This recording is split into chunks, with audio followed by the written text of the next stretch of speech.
പിതാവിൻ്റെയും പുത്രൻ്റെയും പരിശുദ്ധാത്മാവിൻ്റെയും നാമത്തിൽ ആമേൻ. ഈശോ മിശിഹായ്ക്ക് സ്തുതിയായിരിക്കട്ടെ. സ്നേഹമുള്ളവരെ, ഇന്ന് മെയ് മാസം 14-ാം തീയതി എന്നോടൊപ്പം സുഭാഷിതങ്ങൾ ശ്രവിക്കുവാനും അപ്പസ്തോല പ്രവർത്തനങ്ങൾ മനസ്സിലാക്കുവാനുമായി എത്തിയിരിക്കുന്ന നിങ്ങളേവരെയും ദൈവനാമത്തിൽ ഞാൻ സ്വാഗതം ചെയ്യുന്നു. നമ്മുടെ നിയോഗങ്ങളെ പ്രത്യാശയുള്ളവരായിട്ട് നമുക്ക് സമർപ്പിക്കാം. പ്രത്യാശയുള്ളവരായിരിക്കാം. പാവനാത്മാവേ വരൂ,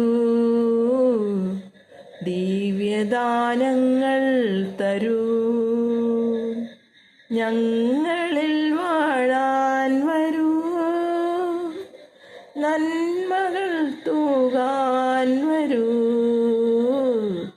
പാവനാത്മാവേ വരൂ. ഇന്ന് മെയ് മാസം 14-ാം തീയതി നമുക്ക് 14-ാമത്തെ സുഭാഷിതം ശ്രവിക്കണം. അതോടൊപ്പം അപ്പസ്തോല പ്രവർത്തനങ്ങൾ 8-ാം അധ്യായം തുടർച്ചയും. സങ്കീർത്തനങ്ങൾ 103:2 നമ്മെ പഠിപ്പിക്കുന്നത്, എൻ്റെ ആത്മാവേ കർത്താവിനെ വാഴ്ത്തുക, അവിടുന്ന് നൽകിയ അനുഗ്രഹമൊന്നും മറക്കരുത്. എൻ്റെ ആത്മാവേ കർത്താവിനെ വാഴ്ത്തുക, അവിടുന്ന് നൽകിയ അനുഗ്രഹമൊന്നും മറക്കരുത്. സങ്കീർത്തനം 103:2. സുഭാഷിതങ്ങൾ അധ്യായം 14. ജ്ഞാനം വീട് പണിയുന്നു, ഭോഷത്വം സ്വന്തം കൈകൊണ്ട് അതിടിച്ചു നിരത്തുന്നു. സത്യസന്ധൻ കർത്താവിനെ ഭയപ്പെടുന്നു, കുടിലമാർഗി അവിടത്തെ നിന്ദിക്കുന്നു. ഭോഷന്റെ സംസാരം അവന്റെ മുതുകത്ത് വീഴുന്ന വടിയാണ്, വിവേകികളുടെ വാക്ക് അവരെ കാത്തുകൊള്ളും. കാളകളില്ലാത്തിടത്ത് ധാന്യവുമില്ല, കാളയുടെ കരുത്ത് സമൃദ്ധമായ വിളവ് നൽകുന്നു. വിശ്വസ്തനായ സാക്ഷി കള്ളം പറയുന്നില്ല, കള്ളസാക്ഷി പൊളി പറഞ്ഞു കൂട്ടുന്നു. പരിഹാസകൻ വിവേകം അന്വേഷിക്കുന്നത് നിഷ്ഫലമാണ്, ബുദ്ധിമാന് അറിവ് ലഭിക്കുക എളുപ്പവും. ഭോഷനിൽ നിന്ന് അകന്നു മാറിക്കൊള്ളുക, അവനിൽ നിന്ന് സാരമുള്ള വാക്കുകൾ ലഭിക്കുകയില്ല. തൻ്റെ മാർഗം വ്യക്തമായി ഗ്രഹിക്കുന്നതിലാണ് ബുദ്ധിമാന്റെ വിവേകം. വിഡ്ഢികളുടെ ഭോഷത്വം അവരെ തന്നെ കബളിപ്പിക്കുന്നു. ദുഷ്ടരെ ദൈവം വെറുക്കുന്നു, സത്യസന്ധർ അനുഗ്രഹം പ്രാപിക്കുന്നു. ഹൃദയത്തിന്റെ ദുഃഖം അതിന് മാത്രമേ അറിഞ്ഞുകൂടൂ, അതിൻ്റെ സന്തോഷത്തിലും അന്യർക്ക് പങ്കില്ല. ദുഷ്ടരുടെ ഭവനം നശിപ്പിക്കപ്പെടും, സത്യസന്ധരുടെ കൂടാരം പുഷ്ടി പ്രാപിക്കും. ശരിയെന്ന് തോന്നുന്ന വഴി ചിലപ്പോൾ മരണത്തിലേക്ക് നയിക്കുന്നതാവാം. ചിരിക്കുമ്പോൾ പോലും ഹൃദയം ദുഃഖഭരിതമാണ്. സന്തോഷം സന്താപത്തിലാണ് അവസാനിക്കുക. വഴിപിഴച്ചവൻ തൻ്റെ പ്രവൃത്തികളുടെ ഫലം അനുഭവിക്കും. ഉത്തമനായ മനുഷ്യൻ തൻ്റെ പ്രവൃത്തികളുടെയും, ശുദ്ധഗതിക്കാരൻ എന്തും വിശ്വസിക്കുന്നു. ബുദ്ധിമാൻ ലക്ഷ്യത്തിൽ തന്നെ ശ്രദ്ധ വയ്ക്കുന്നു. വിവേകി ജാഗരൂകതയോടെ തിന്മയിൽ നിന്ന് അകന്നു മാറുന്നു. ഭോഷൻ വീണ്ടു വിചാരമില്ലാതെ എടുത്തു ചാടുന്നു. ക്ഷിപ്രകോപി ബുദ്ധിഹീനമായി പ്രവർത്തിക്കുന്നു, ബുദ്ധിമാൻ ക്ഷമാശീലനാണ്. ശുദ്ധഗതിക്കാർ ഭോഷത്വം കാട്ടിക്കൂട്ടുന്നു, ബുദ്ധിമാന്മാർ വിജ്ഞാന കിരീടമണിയുന്നു. ദുർജനം സജ്ജനങ്ങളുടെ മുൻപിലും ദുഷ്ടർ നീതിമാന്മാരുടെ കവാടങ്ങളിലും കുമ്പിടും. ദരിദ്രനെ അയൽക്കാരൻ പോലും വെറുക്കുന്നു, ധനികന് അനേകം സ്നേഹിതന്മാരുണ്ട്. അയൽക്കാരനെ നിന്ദിക്കുന്നവൻ പാപിയാണ്, പാവപ്പെട്ടവനോട് ദയ കാണിക്കുന്നവൻ ഭാഗ്യവാനും. തിന്മ നിനയിക്കുന്നവൻ തെറ്റ് ചെയ്യുകയല്ലേ. നന്മയ്ക്ക് കളമൊരുക്കുന്നവർക്ക് മറ്റുള്ളവരുടെ കൂറും വിശ്വാസവും ലഭിക്കുന്നു.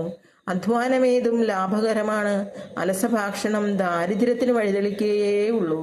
ജ്ഞാനമാണ് വിവേകികളുടെ കിരീടം, ഭോഷത്വം ഭോഷന്മാർക്ക് പൂമാലയും.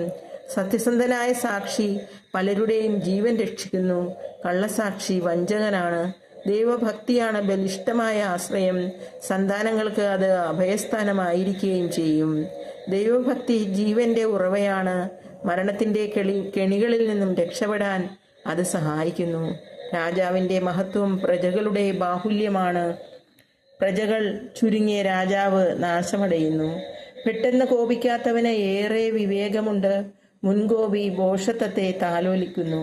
പ്രശാന്തമായ മനസ്സ് ശരീരത്തിന് ഉന്മേഷം നൽകുന്നു, അസൂയ അസ്ഥികളെ ജീർണിപ്പിക്കുന്നു. ദരിദ്രരെ ഞെരുക്കുന്നവൻ സ്രഷ്ടാവിനെ നിന്ദിക്കുന്നു, പാവപ്പെട്ടവരോട് ദയ കാണിക്കുന്നവൻ അവിടത്തെ ബഹുമാനിക്കുന്നു. ദുഷ്ടൻ തിന്മ ചെയ്ത് അധപ്പതിക്കുന്നു, നീതിമാൻ സ്വന്തം നീതിനിഷ്ഠയിൽ അഭയം കണ്ടെത്തുന്നു. ബുദ്ധിമാന്റെ മനസ്സിൽ വിവേകം കുടികൊള്ളുന്നു, ഭോഷന്മാരുടെ ഹൃദയം അതിനെ അറിയുന്നതേയില്ല.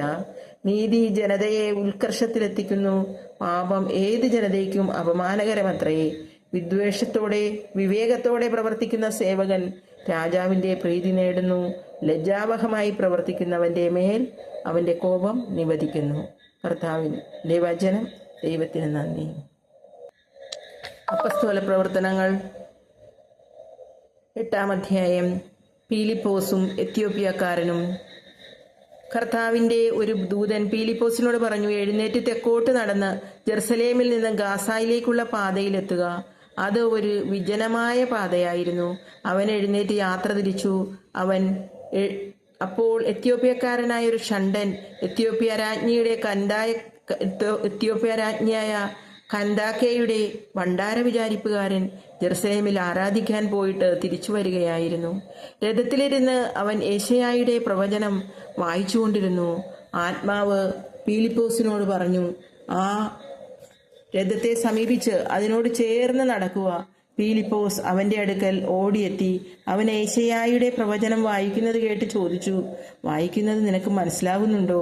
അവൻ പ്രതിവചിച്ചു, ആരെങ്കിലും വ്യാഖ്യാനിച്ചു തരാതെ എങ്ങനെയാണ് ഞാൻ മനസ്സിലാക്കുക? രഥത്തിൽ കയറി തന്നോട് കൂടെയിരിക്കാൻ പീലിപ്പോസിനോട് അവൻ അപേക്ഷിച്ചു. അവൻ വായിച്ചുകൊണ്ടിരുന്ന വിശുദ്ധ ഗ്രന്ഥഭാഗം ഇതാണ്. കൊലയ്ക്ക് കൊണ്ടുപോകുന്ന ആടിനെ പോലെയും രോമം കത്രിക്കുന്നവന്റെ മുൻപിൽ മൂകനായി നിൽക്കുന്ന ആട്ടിൻകുട്ടിയെപ്പോലെയും അവൻ തൻ്റെ വായ തുറന്നില്ല. അപമാനിതനായ അവന് നീതി നിഷേധിക്കപ്പെട്ടു. അവന്റെ പിൻതലമുറയെപ്പറ്റി ആര് വിവരിക്കും? എന്തെന്നാൽ ഭൂമിയിൽ നിന്ന് അവന്റെ ജീവൻ അപഹരിക്കപ്പെട്ടു. ഷണ്ഡൻ പീലിപ്പോസിനോട് ചോദിച്ചു, ആരെക്കുറിച്ചാണ് പ്രവാചകൻ ഇത് പറയുന്നത്? തന്നെക്കുറിച്ച് തന്നെയോ അതോ മറ്റൊരാളെ കുറിച്ചോ? അപ്പോൾ പീലിപ്പോസ് സംസാരിക്കാൻ തുടങ്ങി. ഷണ്ഡൻ വായിച്ച വിശുദ്ധ ഗ്രന്ഥഭാഗത്ത് നിന്ന് ആരംഭിച്ച് അവനോട് യേശുവിന്റെ സുവിശേഷം പ്രസംഗിച്ചു. അവർ പോകുമ്പോൾ ഒരു ജലാശയത്തിങ്കലെത്തി. അപ്പോൾ ഷണ്ഡൻ പറഞ്ഞു, ഇതാ വെള്ളം.